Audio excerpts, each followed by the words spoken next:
박근혜 전 대통령이 회고록을 냈습니다. 이 회고록 중에서 발췌를 해서 중앙일보에 게재된 하나의 글이 하나 있습니다. 내가 정윤회하고 호텔에서 미래했단 말인가? 라는 박근혜 전 대통령의 직접 밝힌 세월호 7시간이 나와 있습니다. 내가 정윤회와 호텔에서 미래를 했다고 하는데 하면서 박근혜 전 대통령이 직접 밝힌 세월호 7시간 회고록이 있습니다.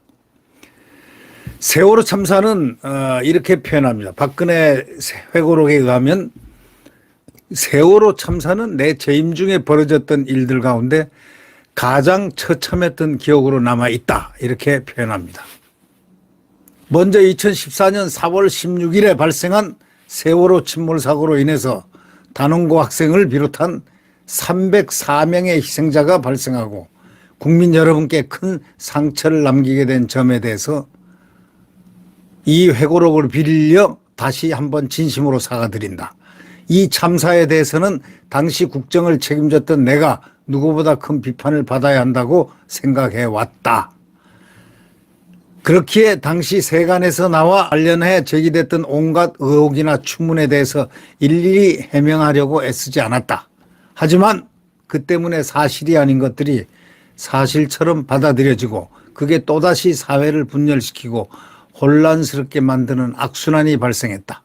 그래서 나는 이번 기회를 통해 당시에 어떤 일이 있었는지를 소상히 밝히려고 한다 하면서 박근혜 전 대통령이 회고록에 썼습니다.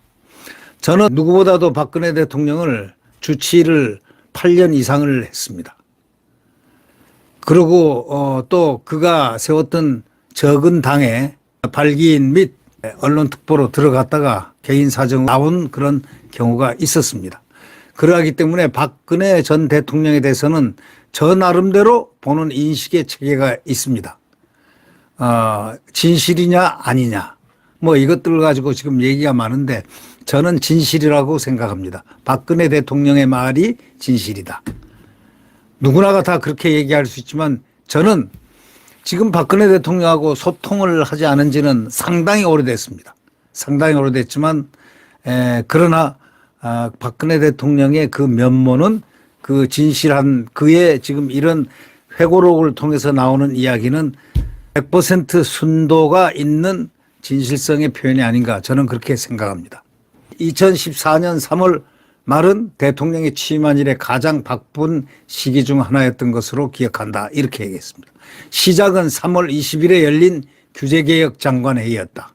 대통령이 되고 규제개혁을 여러 번 강조해왔기 때문에 실질적인 성과를 내고 싶었던 나는 당시 회의에서 물건을 빼앗는 것만 도둑질이 아니라 일자리를 규제로 빼앗는 것도 도둑질이라고 생각하면서 혼신의 힘을 다했다.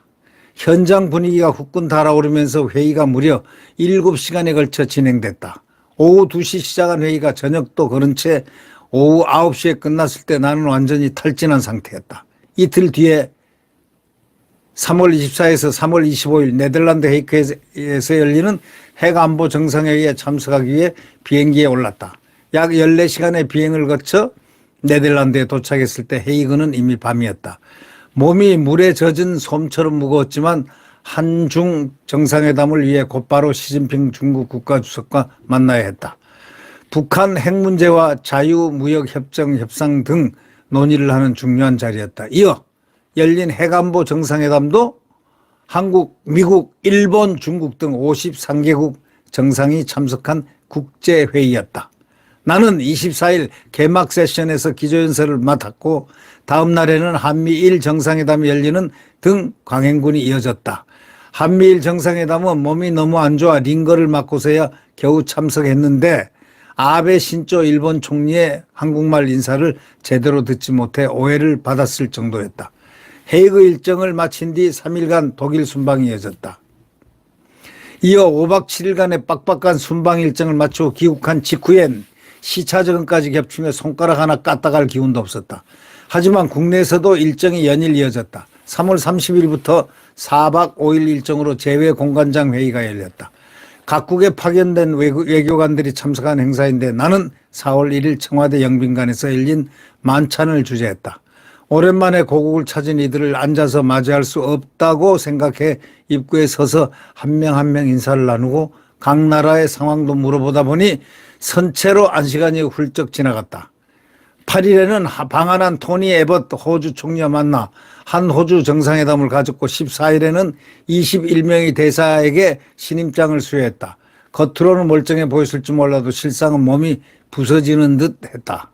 네, 이렇게 표현한 그 발췌를 해서 중앙일보에 이렇게 게재를 했습니다. 다시 말하자면 이런 박근혜 회고록, 당시 세간에 나와 관련된 온갖 의혹이나 추문, 일일이 해명하라고 당시에 애를 쓰지 않았다는 이것, 상당히 많은 가슴에 묻어둔 이야기들이 이 회고록에 나오는 것 같습니다. 내가 정윤회와 호텔에서 미래를 했다고 하는데 하면서 직접 밝힌 세월호 7시간에 대해서 회고록에 쫙 나와 있습니다. 우리가 역사는 진화하는데 진화하는 역사에는 반드시 진실이 밝혀지게 돼 있다. 이런 얘기를 저는 여기서 드리고 싶습니다.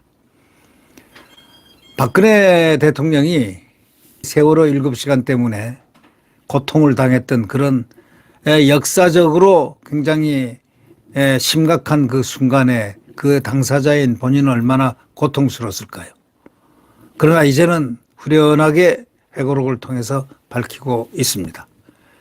네, 구독 버튼과 엄지를 눌러주시면 감사하겠습니다.